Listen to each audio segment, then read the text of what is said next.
What's up, guys? It's Rey-Jay back with another video. And in this one, I want to break down what's happening with SPY, Tesla, Nvidia, the QQQ, and a couple of other tickers. I'm also going to break down what's happening with the market moving forward as you have big catalysts coming out for next week. But just know that I am not a financial planner, so take nothing I say as financial advice whatsoever. And also, if you guys can, please check out my Moomoo link. If you deposit $100, you're guaranteed 5 free stocks. If you deposit $1,000, you're guaranteed 15 in total. Not to mention 8.1% APY on uninvested cash. Anyways, let's talk about the market right now. So SPY right now is completely range bound. It's going back and forth between some key levels, and we haven't officially seen this thing break in either direction quite yet. Now, it could go either way depending on some data for next week. So that's why I want to talk about what that data is. Then I'll break down more details about SPY, ES, Tesla, and the others. So the market is very nuanced today. We saw Nvidia sell off quite a bit, whereas we saw others like Apple in the flat. We saw Amazon in the green alongside Tesla. And then the rest of the market was quite flat, with some tickers being in the red. So it was a very flat day for the majority of stocks out there, except we saw some anomalies such as Tesla breaking out, not to mention Amazon and the others. And overall, we're looking for some very, very nice volatility. The market's holding up quite well. But I just want to say that there are different areas that are stronger than others. So, for example, tech is holding up a lot better. So is the QQQ and the Nasdaq compared to the S&P 500. And the IWM is looking a little bit weaker as we're seeing small caps slowing down a bit. That's why you want to be watching some very, very key levels. So I'll talk about all of those in just a couple of minutes. Two more things for next week. Just know this: we have very, very minor earnings coming out. We do have Oracle announcing earnings Monday after close. That's going to be very significant. Besides that, we just have like a bunch of retail like AutoZone and GameStop. On Wednesday, we have like Macy's, not to mention Adobe. And then for Thursday, we have Costco announcing their earnings. So get ready for all of those. Retail are going to be watching for Costco, and then we also have Oracle. On top of that, when it comes to the economic calendar, just know that we have very minor data coming out for Monday. Nothing too significant, just like wholesale inventories and consumer inflationary expectations. Tuesday is also going to be quite minor. We just have some business optimism index reports, and there's not really any significant data coming out. But then on Wednesday, we have the notorious CPI report. This is going to likely cause a big move in the markets, so get ready for some volatility once that's out. For Thursday, we have initial jobless claims and PPI data. PPI is going to be more significant as well. And then Friday is going to be very minor again. So only Wednesday and Thursday are going to be significant days for data, and the rest of the week is going to be a lot more minor. So please keep that in mind. Anyways, let's talk about what's happening with the charts now. So I just wanted to say that SPY is in a predicament. It's stuck in a range right now. This is a little bit different from others out there, such as like the QQQ. So what's happening is we have this tough resistance very close to that 608.5 to 609 area. As we hit this, we reject, but then we keep getting bought back up very close to 606. So we get bought back up around the 606 area. We even tested that during the pre-markets today. And then we're just going back and forth. I also want to call out that SPY is very choppy.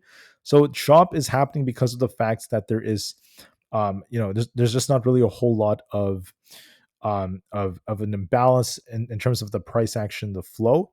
So with all this chop that's going on, I think it's also manipulating the way in which options are printing, at least for the time being. And excuse me, going into next week, we'll be watching to see if there's less chop and more volatility, hopefully. But for now, the market remains very, very range bound. So as far as SPY goes, going into next week, I think there could be a small dip here to this imbalance. It could happen during the pre-market, but otherwise we're just stuck right here, and we have to see which way we break. If we lose the 606 area, which I think is going to be very close to our 20 EMA by next week, this could signify a big dip to fill this gap back down to 604 or below. It's not really that big of a dip. It's just a couple of points. But then even if we get that dip, I still think we will get bought back up later on, and there is still a lot more upside to come. So that's my view essentially. There is that risk of us coming down before we try to bounce again. And then if we're bullish, you want to see SPY essentially break past 608.5 to 609. If that breaks, we are going to continue to push past the 611 area. So it could go either way, but just know that there is a risk of us dipping just a little bit. And then we'll have to see what kind of reaction we get depending on our data.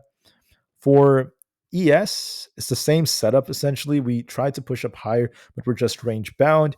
We're stuck or very close to about the 6100 area. Our support's at 6080, not to mention 6060. And we have this resistance to watch for around 6110. So we're stuck going back and forth for now. There is a risk of us coming back down to 6080, but there's not much going on. We're just stuck in the middle So we have to give this more time to develop. I'm not really expecting too much, so we'll just have to give this more time to develop right here. So we could be looking for a test of 60-80 possibly, but I'm not sure if it's going to pivot because the thing is we're riding our 20 EMA nicely. So this looks like it might dip a little bit before it tries to bounce. Excuse me, but nonetheless, the chart is still very, very bullish. Now, Nvidia, this one's a little bit different. This is looking a little bit weaker because of the fact that we hit a tough resistance of very close to about 146, and ever since we hit that, we weren't able to hold above it. So when you zoom out like this on Nvidia, what you'll see is that we have a nice inverse head and shoulders like structure that could be developing, but there's no signs bouncing yet. So I do anticipate a test of 141.5. If that fails us, we're looking for essentially 140, and we'll have to see what happens after that. So it could dip a little bit more before we attempt to see a bounce, and we'll see what happens after that. If we can't hold at those levels, then we'll have to be a little bit more patient, but give this the time it needs. I anticipate a little bit more downside. We could get very close to 140 before we try to attempt to bounce. So be careful with Nvidia. It will bounce soon, but we're not ready quite yet. For other tickers out there, such as Bitcoin, Bitcoin, in my opinion, is doing a good job. We are just consolidating very close to the 100,000 area. So going into tomorrow, we're going to be testing 98,785. Then we could be bouncing back up to 100,000, just continuing to consolidate. So we'll have to see how things end up going. But we'll be very, very patient with this. I think it's doing a good job at holding up. And then we'll see what ends up happening from here. For Tesla, Tesla is once again in a very, very nice place. So this was actually pretty crazy when I last looked at this. What happened was we consolidated all day today, essentially around 375. And then at the very end, the last hour, we saw this thing skyrocket and break out. So it's very, very bullish. We've been calling out this cup and handle for many weeks, and it played out very, very nicely. And at this point, I think Tesla's going to go for the big 400. So I think it's going to be surpassing 400 a share, possibly as soon as next week.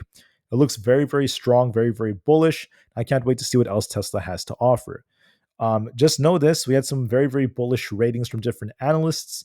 And then we also saw some very, very good news involving the robotaxi. Amazing news for that end. For NQ, it looks bullish. It's breaking out right here. The issue with NQ is that it is a tough resistance it's at. It is possible we try to dip a little bit to about 21,560 to like test the breakout area before it tries to bounce again. So we'll see how it ends up going. But there is a risk of NQ dipping a bit before it tries to rebound, so give that some time to develop. For other factors out there, we also happen to have what is this? The QQQ. It's at some tough resistance. Excuse me, 526 is a little bit tough. We were stopped there almost throughout the entire day, but the chart is still very bullish. We need to see this thing lose 525 and then 522 to turn back down. It hasn't done that yet. If anything, it dipped a bit only to get bought back up, so it remains bullish. There might be a small dip to the breakout area at like 524, but that's going to likely continue to go higher unless that breaks. Then it could be dipping lower, closer to where this 20 EMA happens to be. So look for a small dip and we'll see if we bounce or not and give this the time it needs. For other tickers like that, we have Apple. Apple remains a lot more bullish. I think there's a good chance that this will continue a much larger uptrend on the bigger time frames. But for the short term, it's been range bound. Okay. So I think Apple, despite the upside potential for the long term, the short term is more just range bound, stuck between 244 and 242, going back and forth and back and forth. Now, it might see a small dip to about 241.3. Could dip a little bit, but then it might bounce after that if we hold support. So be careful. Apple's still holding up well. If it doesn't hold support, it could turn. But for now, even if we do get a small dip, I'm still bullish because once again, the overall uptrend is not over yet, even if we do get a small dip. The IWM is looking a little bit weaker. It's on a downtrend, a shorter term downtrend. It's been downtrending for the last couple of days. So if we can't get back above 240, we're at risk of retesting 238.5 and eventually lower levels like 236. So be careful, guys. There is that risk of the IWM slowing down. For coin, also known as Coinbase, we are range bound right here. We have this resistance around this 345 area. We have support around 323. We've been stuck like this for quite some time, so we could dip lower to about 330. We'll see if we bounce off that or not. So give this the time it needs. We could dip a bit before we see anything else. For Amazon's on a very, very strong rip right here. It's doing a great job at holding up. It could dip a little bit to about 225 before it tries to rebound, but it's very bullish. It could be going for that 230 target. It's very, very strong and resilient. Meta is the same thing. It's very, very strong and resilient. Could dip a little bit to where the breakout is around the 620 area, but it could try to rebound after that and continue to go higher. Very resilient. No sign of it officially breaking down. Might be a small dip before it tries to bounce. For others out there, such as Microsoft, we're just consolidating in the 444 area. Not really doing much for now. I want to see if it can hold above 444 to remain bullish. Right now, it's looking a little bit weaker. It looks like it's going to consolidate for a bit, and maybe things could shift. There could be a risk of us getting to the lower 440s. I do see that as a possibility, but it's not a guarantee yet until we see this officially break. So watch 444, see if you hold above it. If not, 440 could be coming, but then we could bounce off of that again. For Google is looking very, very nice right now. It's on a very, very nice uptrend, but there might be a small dip here. It's possible it dips just a little bit to at least 175.